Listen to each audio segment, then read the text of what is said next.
బాలయ్య గారి సినిమా ముందు September 25న release అవుద్ది అనుకున్నారు. ఎందుకో డిసెంబర్ 5కి వాయిదా పడింది. ఆ డిసెంబర్ 5కి సంబంధించి బాలయ్య గారు అన్నీ తన భుజాల మీద వేసుకొని, దర్శకుడు బోయపాటి గారు కూడా అటు బాలీవుడ్ ముంబై వెళ్ళారు, నార్త్ మన యోగి ఆదిత్యనాథ్ ముఖ్యమంత్రి యోగి ఆదిత్యనాథ్ని కలిశారు, తర్వాత కొచ్చి వెళ్ళారు, మలయాళం, చెన్నై వెళ్ళారు, తమిళనాడు, కర్ణాటక, బెంగళూరు వెళ్ళారు, కర్ణాటక, బెంగళూరు ఎక్కడో పెట్టారు సభ. అన్ని దగ్గరలు కూడా బాలయ్యకి అత్యంత అశేష ప్రజాదరణ వచ్చింది. 50 ఏళ్ళు సినీ ప్రస్థానం, 51 కూడా పూర్తి చేసుకున్నారు. అటువంటి బాలయ్యది అఖండ ఈ గెటప్, ఈ ట్రైలర్ ఇవన్నీ చూస్తే ఒక్కసారి హైప్ వచ్చింది.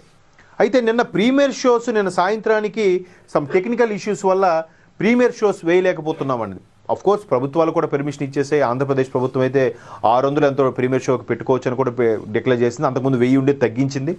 తెలంగాణలో కూడా కొంత పర్మిషన్ ఇచ్చింది. ఎందుకంటే పుష్ప 2 ఇన్సిడెంట్ తర్వాత తెలంగాణ ప్రభుత్వం కొంచెం ముఖ్యమంత్రి రేవంత్ రెడ్డి ఆ విషయంలో కొంచెం సీరియస్గా ఉన్నారు. సరే కొంచెం మార్పులు చేర్పులు చేస్తూ పర్మిషన్ ఇచ్చినప్పటికీ అర్ధాంతరంగా ఆ ప్రీమియర్ షోస్ వల్లే ఏమైందో తెలియదు, టెక్నికల్ ఇష్యూస్ సడన్గా నిర్మాతలు, ఆచంట నిర్మాతలు డిక్లేర్ చేశారు. అదే 14 రీల్స్ వాళ్ళు ప్రీమియర్ షోస్ వేయలేకపోతున్నాం, క్షమించండి. ఇదిలా ఉంటే తమిళనాడులో ఒక సంస్థ ఈ ఆచంట గ్రూప్ 14 రీల్స్ మీద కేసు వేసిందంట. మాకు 25 కోట్ల వరకు ఇవ్వాలి, అది ఇవ్వకుండా వీళ్ళు సినిమా రిలీజ్ చేసుకుంటున్నారు, దాని మీద మాకు ఇప్పించండి. సో దీనిపై మద్రాస్ హైకోర్టు కూడా స్టే ఇచ్చింది. ముందు ఆ విషయం తేల్చాక మీరు సినిమా రిలీజ్ చేయాలని. మేబీ అది కూడా ఒక కారణం అయి ఉండొచ్చు. బట్ టెక్నికల్ ఇష్యూస్ అని ఆచంట నిర్మాతలు ఈ విధంగా చెప్తున్నారనేది కూడా ఒక రూమర్గా వినిపిస్తుంది. మొత్తం మీద బాలయ్య అభిమానులందరూ కూడా నిరాశపడే అంశం జరిగింది. డిసెంబర్ 5న గ్రాండ్గా వరల్డ్ వైడ్గా రిలీజ్ అవ్వడం, పైపెచ్చు బాలయ్య గారు మొట్టమొదటి పాన్ ఇండియా మూవీ అని చెప్పాలి. ఇంతకుముందు డబ్బింగ్ అయిన సందర్భాలు ఉన్నాయి.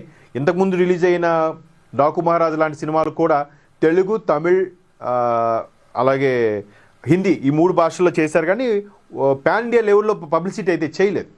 సో ఈసారి పాన్ ఇండియా లెవెల్లో ఈయన నార్త్, సౌత్ అన్ని దగ్గరలు కూడా ప్రమోషన్స్ చేసుకుంటూ, ఒకవైపు ఎమ్మెల్యేగా, ఒకవైపు ఇండో అమెరికన్ హాస్పిటల్ చైర్మన్గా ఉంటూనే ఇంత బిజీ షెడ్యూల్లో కూడా ఆయన క్యాన్వాసింగ్ ప్రమోషన్స్ చేశారు.